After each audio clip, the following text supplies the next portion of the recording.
75 सालों में सरकारों ने किया है, सड़क बन गई है, वो सब है, लेकिन केवल कंकड़ के पहाड़ बने हैं।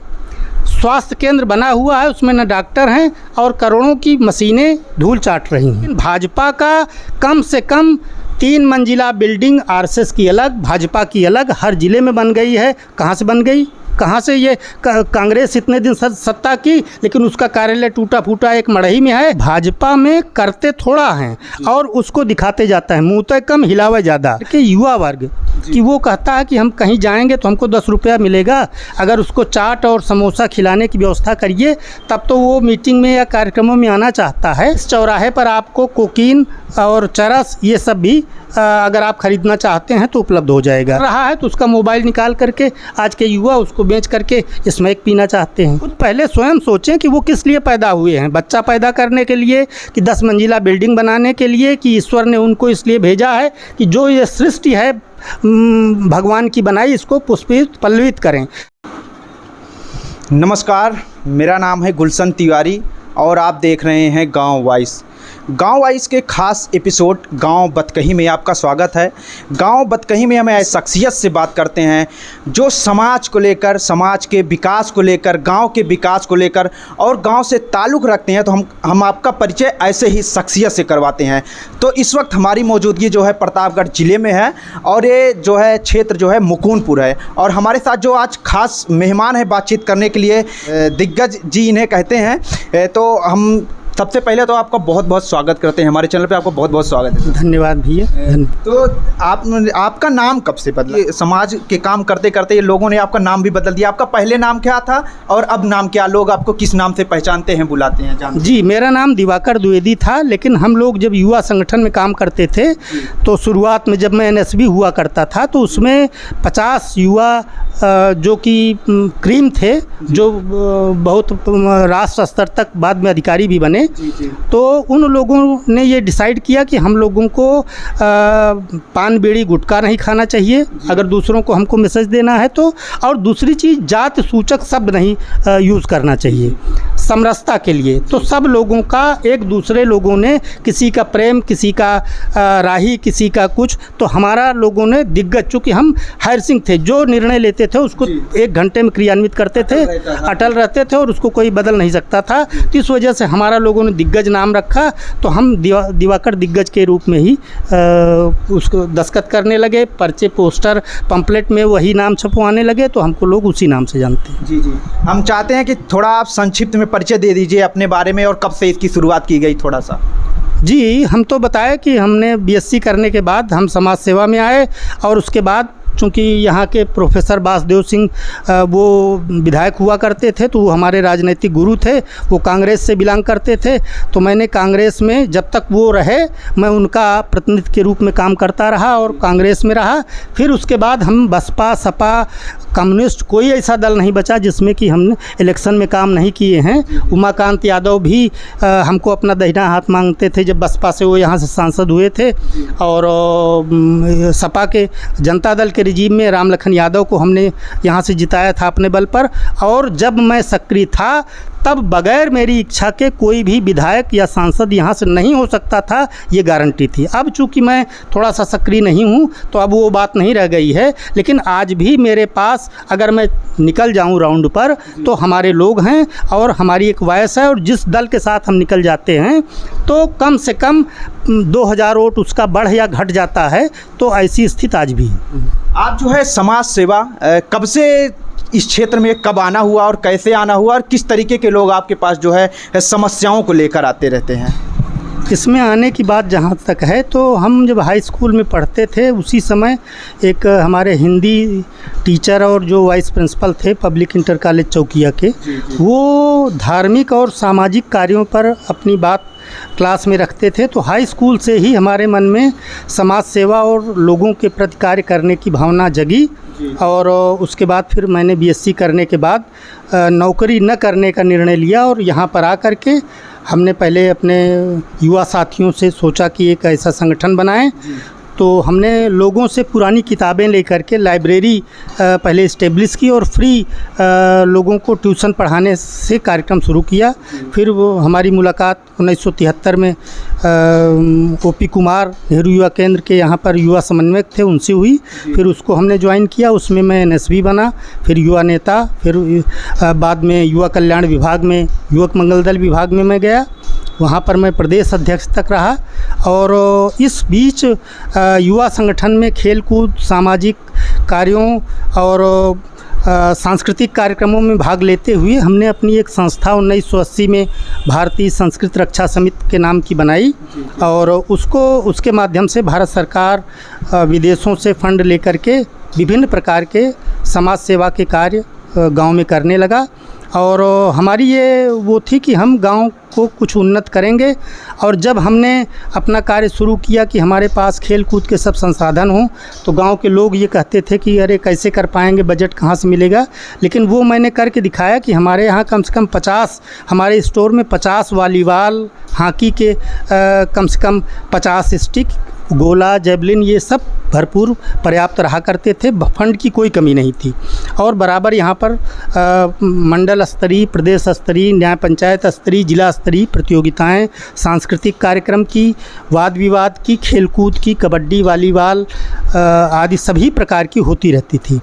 जब मैंने भारतीय संस्कृत रक्षा समिति में काम करना शुरू किया तो उसमें जागरूकता के कार्यक्रमों पर और साक्षरता के कार्यक्रमों पर और ये अंधता निवारण, हमने कम से कम 50 जगह नेत्र चिकित्सा शिविर लगाए।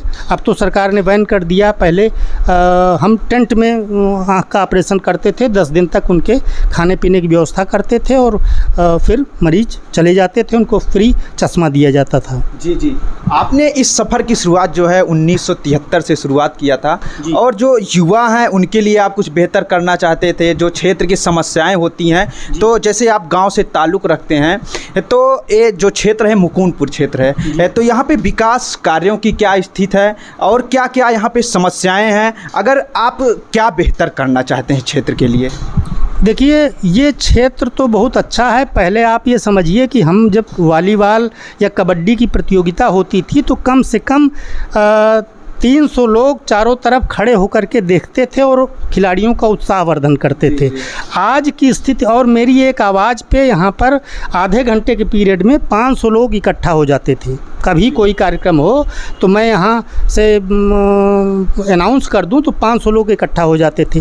आज के परिवेश में लोग इतने स्वार्थी हो गए हैं, अब विशेष करके युवा वर्ग, कि वो कहता है कि हम कहीं जाएंगे तो हमको 10 रुपया मिलेगा, अगर उसको चाट और समोसा खिलाने की व्यवस्था करिए तब तो वो मीटिंग में या कार्यक्रमों में आना चाहता है।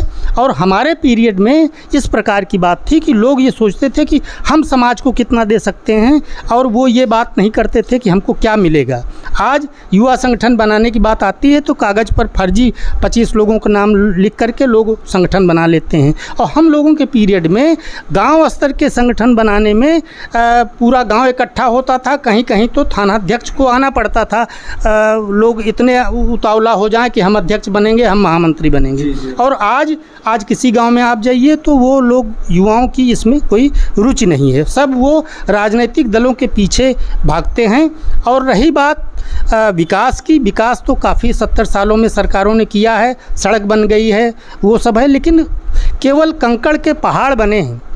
स्वास्थ्य केंद्र बना हुआ है, उसमें न डॉक्टर हैं और करोड़ों की मशीनें धूल चाट रही हैं। मानव मूल्यों का ह्रास हो गया है। आज अगर कोई सड़क पे एक्सीडेंट हो जाता है, हमको याद है कि एक बार बाढ़ आई थी, ये रोड फिर हम लोगों ने काट दिया था, और रोड काटने के बाद हम लोगों ने अपने पास से गरीबों को, जिनके पास खाने का नहीं था, चावल गेहूं हमने खुद दिया था, और फिर तब प्रशासन ने आकर के उसने भी मदद की थी। और आज चाहे सड़क पे कोई मर जाए तो कोई देखने वाला नहीं है। कितने एक्सीडेंट यहाँ रोड पर हुए जिस पर कि हम लोगों ने मरीजों को अस्पताल ले जा कर के उनकी चिकित्सा कराई। कितने लोग यहाँ मर गए तो उनका सामान, घड़ी वगैरह कीमती सामान रखा था, उनको 1 महीने बाद दिया गया। लेकिन आज तो अगर कोई मर रहा है तो उसका मोबाइल निकाल करके आज के युवा उसको बेच करके स्मैक पीना चाहते हैं। तो जी आपने जिक्र किया युवाओं का कि जो युवा है वो कहीं ना कहीं अपने रास्ते से जो है भटकता हुआ नज़र आ रहा है, तो पैसे के पीछे जो है भाग रहा है। लेकिन आपके ज़माने में ऐसा नहीं था। आप जो है क्षेत्र की समस्याओं को लेकर और क्षेत्र के बेहतरी को लेकर और ख़ासकर युवाओं को आप जो है, आपका जो संगठन भी था वो युवाओं को ही जोड़ने का काम करता था। तो युवा कब से भटका? क्या राजनीतिक पार्टियां इन्हें भटकाई या फिर गलत नशे या गलत रास्ते की वजह से युवा भटक गया? युवा कब और कहां से भटकना शुरू हुआ है जिस तरीके के आजकल माहौल चल रहे हैं? 1990 से युवा में भटकाव आया, जब से कि ये पैसा बहुत ज़्यादा महत्व का बात हो गई।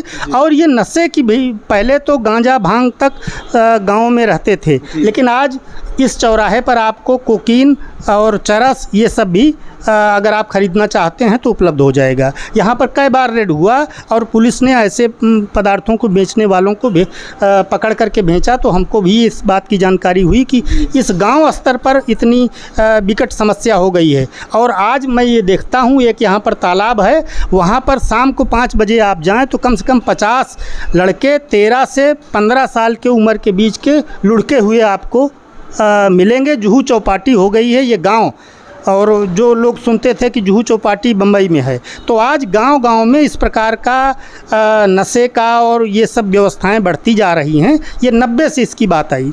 और पढ़ाई पर लोग ध्यान नहीं देते हैं। सब वो चाहते हैं कि हम अनफेयर मीन्स के माध्यम से आगे बढ़ें। हमारे पीरियड में हम लोग नकल नहीं करते थे, नकल की सुविधा हो तब भी नहीं करते थे, और आत्मविश्वास था। और आज ये चाहते हैं, मैंने देखा है कि हाई स्कूल में नकल कराने के लिए बाबा, उनके 2 चाचा, उनके बाप, 2 भाई, इतने लोग गए हैं, और गार्ड जो हैं सुरक्षा करने वाले लाठी से उनको मार रहे हैं, और तब भी वो पर्ची खिड़की के पास से डाल रहे हैं। तो आज समाज भी दूषित हो गया, केवल युवाओं की बात नहीं है।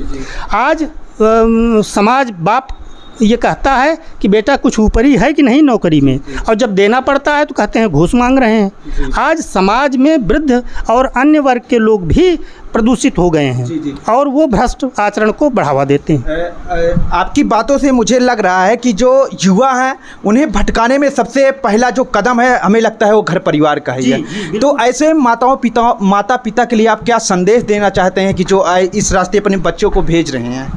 अब संदेश उनके लिए यही है कि वो खुद पहले स्वयं सोचें कि वो किस लिए पैदा हुए हैं। बच्चा पैदा करने के लिए, कि 10 मंजिला बिल्डिंग बनाने के लिए, कि ईश्वर ने उनको इसलिए भेजा है कि जो ये सृष्टि है भगवान की बनाई, इसको पुष्पित पल्लवित करें। तो अगर जब वो ये सोचेंगे तो वो खुद भी सही बनेंगे और अपने बच्चों को, परिवार को भी शुद्ध, सही, सात्विक बनाएंगे, चरित्रवान बनाएंगे। जी आप जो है समाज सेवा कर रहे हैं, 1973 से लगे हुए हैं क्षेत्र के लिए।